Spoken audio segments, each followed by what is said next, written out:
All right, next thing we're going to talk about is a change of basis. We're taking one set of coordinates of a vector b, which we shall call the old basis, and then changing them to another set of coordinates b prime. This is going to be our new basis. Performing this operation is referred to as changing basis. In some applications, a system is described initially using a basis b, but the problem solution needs to be exchanged from the old basis to a new basis. Where do we use this? We use this a lot in satellite usage. We're going to find a matrix P to help us go from the coordinate system of B prime, the new basis, to the old system, B. If we want to go from the old basis to the new basis, we're going to find P inverse. Let's talk about a transition matrix. The matrix P is called a transition matrix from B prime, the new basis, to the old basis. So P is taking the new basis to the old basis. Multiplying the transition matrix P changes the coordinate matrix relative to B prime, the new basis, into a coordinate matrix relative to B, the old basis. We will be multiplying some vector B prime, sub I, belonging to B prime, the new basis, by P. The transition matrix P will give us a corresponding vector B belonging to B, the old basis. Here are some properties of the transition matrix. If P is a transition matrix from a new basis B prime to an old basis B in R to the n, in other words, we have the coordinate representation of vector x on some standard basis B is equal to P, remember P is a matrix, times the coordinate vector representation of x onto B prime. Then matrix P is invertible, and 2, P inverse is the transition matrix from the old basis to the new basis B prime in R to the n. In other words, we have the coordinate representation of x onto the standard basis B prime is equal to P inverse matrix times the coordinate vector representation of x onto B. Notice that x on plane B is equal to P times x on plane B prime, and x on plane B prime equal to P inverse times x on plane B looks a lot like AX equals B. Key. Note P times P inverse matrix better give you back the identity matrix. We're going to go over the procedure for finding the transition matrices. So, if you are given both B and B prime, then use the following setup. So from B to B prime, the setup is the following. You've got a to side and a from side. And this is a to side is a matrix, the from side is also a matrix. And you're going to reduce it using Gauss-Jordan / row reduced echelon form. On the left-hand side, we get an identity, and on the other side, you will get P inverse.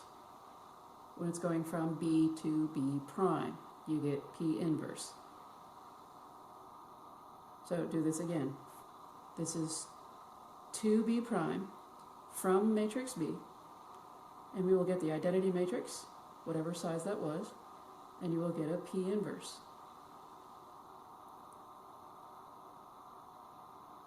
If you're going from B prime to B setup, the setup will be the same. It's to and from identity matrix, but now we're going to get P matrix instead of P inverse. The only thing that's different is the way that we put it in. Who is it going to? It's going to B from B prime. So to B from B prime, and I get P, the matrix P, by Gauss-Jordan. Normally, a lot of the authors will give you B and B prime both, so you know which one you're trying to find, whether it's P inverse or P. But if you're given just one, in other words, you're given B or B prime, you really don't know which one is the original space you were dealing with, So just set up your problem as to and from again, and set it up to I sub n. And normally what most of us will do is usually call it P, because we're not sure where we're going from or to. Then your answer will have a label of P or P inverse depending upon what the homework wants you to find. So if the homework tells you to find P or P inverse, then label it as such. But if they just don't tell you what your resulting matrix is, they just give you one and say find the resulting transition matrix, I would call it just P. Again, this is only when you're dealing with one of the bases and you want to go backwards to find the transition matrix, and the author didn't tell you you're finding P or P inverse. I would always stick with P. Let's start off with an example. Find a transition matrix from B to B prime. B is 2, -1, so B is a standard basis having the vectors 2, -1, and 3, 2. B prime is a standard basis, and it has the vectors 1, 2, and -1, 3. So let's explain this a little bit before we start anything. What is B and what is B prime? B is a basis, it's a standard basis made up of these two vectors, and B prime is also a basis made up of these two vectors. We are going from one grid that we made using this standard basis to another different type of grid using this standard basis. And so we want to go from this basis here, wherever our point was here, and the way to go from, to take any point in B and get to B prime is to find the transition matrix. So we're going to set up our matrix. All right, we're going to go from B to B prime, understanding that from is always second and to is always first. Students get this wrong all the time. And doing Gauss-Jordan, you get an identity matrix and P inverse. When I set this up, here's my from side, here's my to side. When I set it up, I understand that I've got 4 vectors that I'm dealing with. What I want to do is make sure all of the x's line up for my vectors and all of the y's line up. Do not put your vectors in this way, because now you got xy, xy, xy, xy. You're not solving consistently for an x or a y. So make sure you've got this. So this would be, let's see, we're going from and to B prime. So this would be B prime sub 1. This is B prime sub 2. This is B1. And this is B2. So these are column vectors. And the only way to put them into this matrix whatsoever is to line up all the x's and line up all the y's to solve correctly. And then, by the power of Grayskull, we get the following matrix, row reduced. And notice you got an identity matrix here, and this ends up being your P inverse matrix. So your P inverse matrix is this. This is the matrix that will take me to the B prime plane. Find a transition matrix from B prime to B. So this is asking for the opposite direction using the same B values that we had in the previous one. So we're going from B prime to B this time. Our setup is still the same. Who is our from? Who is our to? Identifying is half the battle. So the setup is still the same, to and from, getting an identity, but now we're getting a P matrix. So let's see, over here on the to part, we're going to B. So our vectors here are, this is the vector B1 and this is vector B2 in column form. This is B1 prime and B2 prime from the B prime basis. This is from the B basis. Through the power of Grayskull, we end up getting 1001, our identity matrix, and we've got our P matrix right here. And one more time, just stressing my P matrix.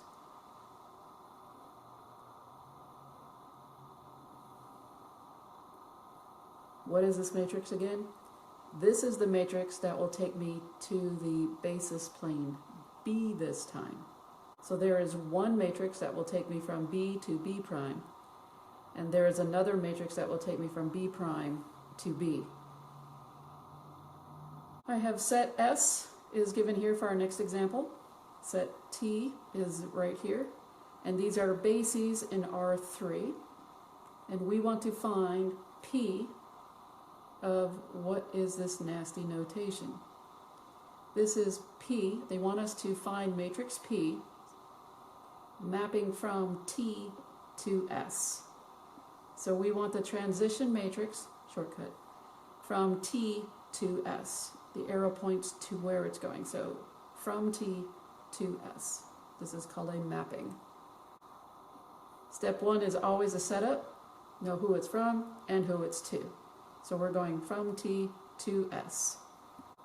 Now the reason why this is P in this matrix right here, the result is P, is because the author said so. That said find P from T to S. Whatever the author tells you it is, how to label it, that's what you're going to call it. So we're going to call our resulting matrix that we're going to find in this setup as matrix P. Setting up our matrix, one more time, we're in the from and to mode. So it is from T. This is T, 6, 3, 3, 4, negative 1, 3, 5, 5, 2. And it is 2S. So this is the 2 side of 2, 0, 1, 1, 2, 0, 1, 1, 1. And again, if we were to label this, all of my X's line up, all of my Y's line up, and all of my Z's line up. And these are column vectors that we placed inside this matrix. And we're just going to row reduce this via Gauss-Jordan, row reduce echelon form. And we end up getting the identity matrix on one side, and we got another matrix on the other side. And again, because the author told us that this was P, you can write it like this, or you could write it just as P. This is your matrix that will take me from the T standard basis into the S standard basis. New example, we're going to do a lot on this one. We're going to let B be the standard basis having these vectors, and B prime is a basis having these vectors. So we have two different spaces that we're in. We're in the B space and we're in the B prime space. And we've got the coordinate representation of X onto some plane B, standard basis, and it equals the vector 2, negative 1. Part A, the author wants you to find P, and normally they won't do that, they'll just give you this. P, B prime, and B, remembering that it's from the outer one and it's pointing to where it wants to go. So again, our setup is to and from. One of the hardest things is setting this up, so making sure that our from side, so we are from B prime, 1, 1, 32, 31, to B, and that's 2, 2, 6, negative 3. We are lining up our X's and our Y's, and we end up getting, through Gauss-Jordan, row reduced echelon form, we get this. Lovely. So that is your matrix P. Again, the author told you he wanted you to find P. The second thing that we want to do is find P inverse from B to B prime. And again, it's always pointing at the to guy. So if this is pointing to this is to B prime, this is from B. Using the same setup again, we're going to set up our matrix. We're going to B prime, so it's 1, 1, 32, 31. This is our B side. Again, setting it up in terms of X and Y's lining up in our rows. And we end up getting the matrix, identity matrix, and this is our P inverse side. How do we know? Again, the author told us it was P inverse that he wanted us to find, and that's what he wanted us to label. There's your P inverse side. So this is the matrix that we're going to use to go from B to B prime. Step C, they want us to verify that P and P inverse are indeed inverses of each other. Okay. Remember how to find true inverses. If you multiply them together and you get an identity matrix, then they are in fact inverses of each other. So we are going to multiply P times P inverse, understanding that You can also go P inverse times P as well to give you the identity matrix. And when I multiply them, I actually do get an identity, and my check is good. Part D, they want us to find the coordinate representation of x onto a standard basis B, and they're telling us to use this. Oh, goody. So, they gave us a formula to follow. So I have x on plane B is equal to, now this is matrix P times the x on plane B prime. So, we're just going to follow the pattern they gave us. Here's our x on plane B is equal to, this is now matrix P. Remember, P is a matrix, it's not just a variable. And then you've got x on plane B prime. And its coordinate representation on B prime is 2, -1. We're just going to multiply these together. And when we do, we end up getting x on plane B has its representation, its vector representation as this.